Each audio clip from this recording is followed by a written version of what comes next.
últimos 2 dias, a gente aqui do SCC Meio Dia apresentou uma série de reportagens especiais sobre a BR-282, falando aí sobre o passado, presente, futuro e os desafios dessa, que é, gente, uma das rodovias mais importantes aqui de Santa Catarina.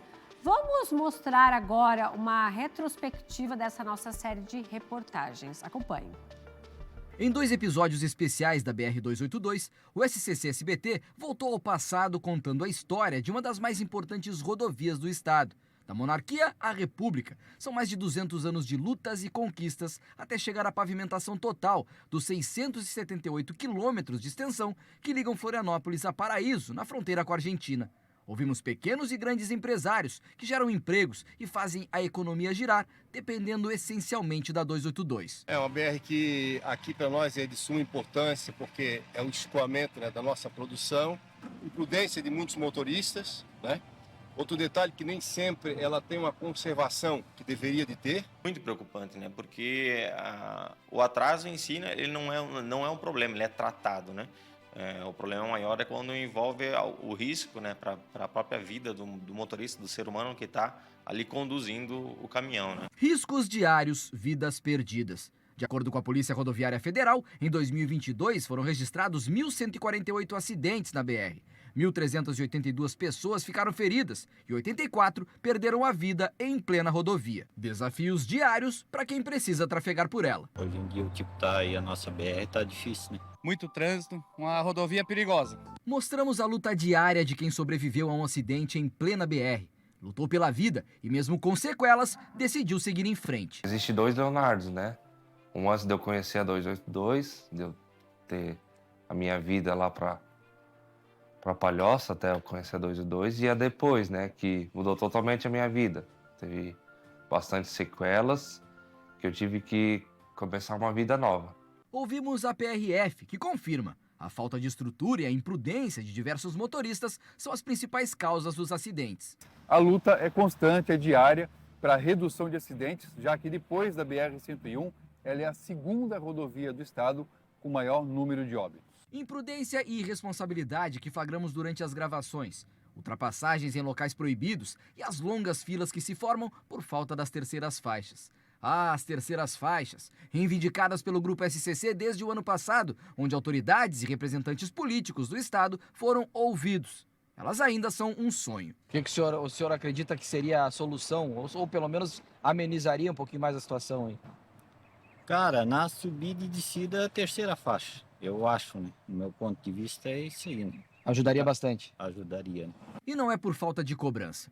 Prefeitos, principalmente de cidades situadas às margens da 282, continuam lutando por elas. São vidas que nós temos perdendo. É muito importante o governo federal, junto com o governo estadual, conversar, olhar nessa nossa rodovia. Temos solicitado para o DENIT, conversado, agora saiu a possibilidade das terceiras faixas, Então é um perigo constante. Hoje, a 282 a gente chama de rodovia quase da morte. Além de políticos, instituições e federações também fazem sua parte. A falta de projetos é um dos pontos cobrados pela Fiesc Santa Catarina ao governo fedal, que já apresentou o estudo para o DENIT em 2021, com o valor da obra orçado em cerca de 192 milhões de reais. Tem aí um valor de 1 bilhão e 200 milhões na tal PEC transitória, previsto no orçamento da União. Nós temos que fazer com que esses recursos sejam canalizados e que haja uma boa gestão por parte do DENIT para que esses recursos se transformem em obra, porque a Fiesc sempre monitora o que é executado. Nesses mais de 200 anos,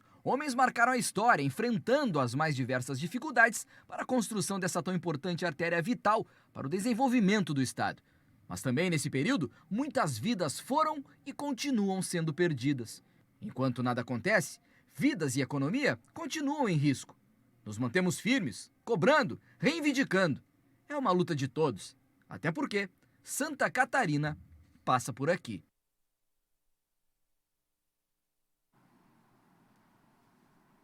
O Roberto Azevedo vai, a partir de agora, fazer uma entrevista ao vivo aqui no estúdio com o Alisson de Andrade, que é o superintendente regional do DENIT aqui em Santa Catarina, sobre a BR-282. Roberto? Pois é, Gabi, nós estamos aqui já com o superintendente, desde já agradecendo a presença do engenheiro Alisson de Andrade, Alisson Rodrigo de Andrade, né? Nosso conhecido de muitos anos. E antes de mostrar aqui um material que a nossa produção apurou, fez um trabalho de fôlego, eu gostaria de fazer uma pergunta para o senhor. É real a possibilidade de ainda em setembro sair a licitação para a terceira pista da 282, pelo menos de Florianópolis até Alfredo Wagner, ou da Grande Florianópolis até lá? Boa tarde, Roberto. Boa tarde, amigos do SCC. É verdade sim, Roberto. É a nossa meta. Nós já estivemos aqui em outra oportunidade, né? Eu sou grato de estar aqui novamente para reiterar essa boa nova. A nossa meta era setembro. Ontem, inclusive, estive em contato, mesmo no feriado, com o diretor em Brasília, que nos concedeu a delegação de competência para fazê-lo aqui, né, para licitar esse anteprojeto de engenharia. A gente acredita que no final de setembro, início de outubro, esse edital já esteja na praça e a gente faça aí o contrato na sequência para que, assim que o projeto esteja pronto, a gente inicie com obras dessas tão esperadas terceiras faixas na 282. Então vamos pela cronologia.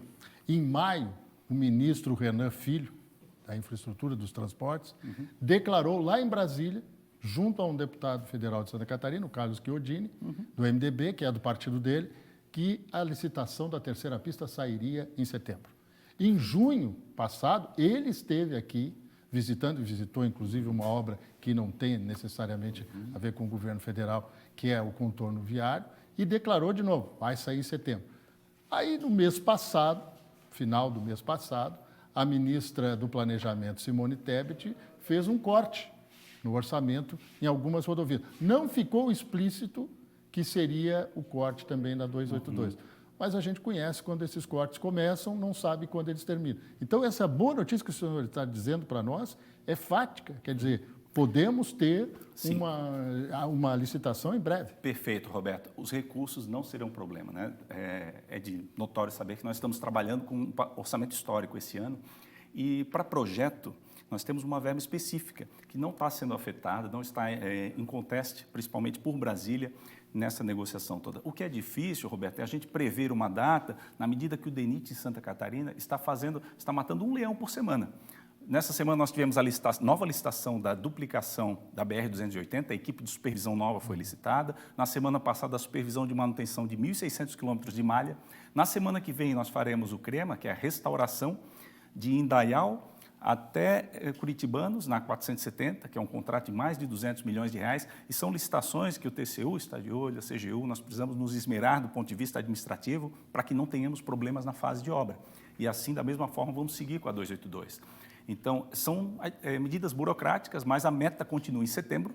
E, na sequência, nós já pensamos, não só os recursos do projeto estão garantidos, mas eu já estou postulando na PELOA de 2024 recursos suficientes para iniciar as obras da terceira faixa, né, em 24 e concluir no ano seguinte. Eu acho que é uma meta bastante ousada, mas que a gente vai perseguir sim.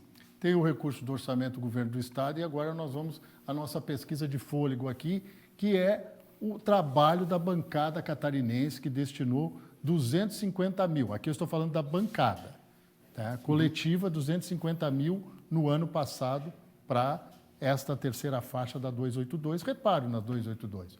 Depois nós temos os autores destas emendas, né? Ângela Amin, do PP, que não se reelegeu, Carmen Zanotto, do Cidadania, Caroline de Tone, do PL, o senador Esperidião Amin, do PP, Gilson Marques, do Novo, e o senador Jorginho Melo, hoje governador do Estado, junto com a sua sucessora, a senadora Ivete Appel da Silveira. O total que eles colocaram dá mais de 14 milhões. 14 milhões, 280 mil, 747, e até os centavos nós contamos. 20 centavos.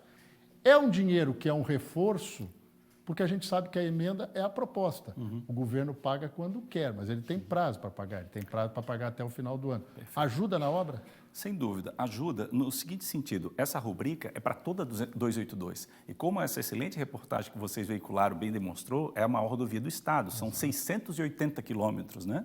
Arredondando. Então, nós temos investimentos ao longo de todos esses 680 quilômetros. E na medida que nós atenuamos pontos críticos, que não das terceiras faixas, pois as obras iniciarão no ano que vem, né, é importante porque vai sobrar mais recursos desse orçamento ordinário e possivelmente de emendas também. A gente conta com o apoio dos parlamentares no ano que vem, dada a sensibilidade que essa obra tem para os catarinenses, para que a gente reforce o caixa do ano que vem e possa deslanchar com essa obra em 2024. É possível mensurar para onde vão esses 14 milhões? Quer dizer, reparo, reestruturação, revitalização? O que dá para dizer para o contribuinte sobre esse valor aqui? Ao longo de toda a 282, nós temos 7 contratos de manutenção e restauração, né, ao longo dos 680 quilômetros. Por exemplo, 50 milhões de reais acabamos de executar todas as obras emergenciais. Permita só fazer um parênteses.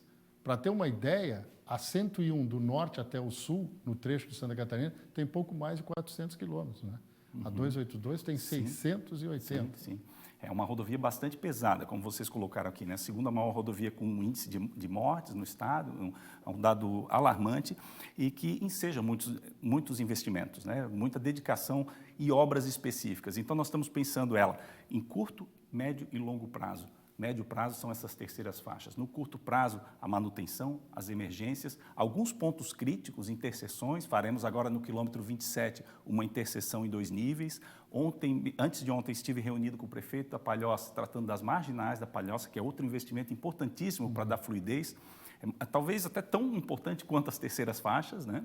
E caminhando em direção ao oeste não é diferente, Roberto. Nós temos lá uma situação hoje, longe aqui dos florianopolitanos, mas a questão de Maravilha, uma dificuldade enorme de mobilidade e manutenção do pavimento, que também esse recurso vai ajudar a reforçar, tá? Para que no ano que vem a gente esteja mais aliviado, né? A nossa malha está melhorando de uma forma significativa já nesses 8 primeiros meses do ano, para que no ano que vem a gente possa investir de fato na ampliação de capacidade dela.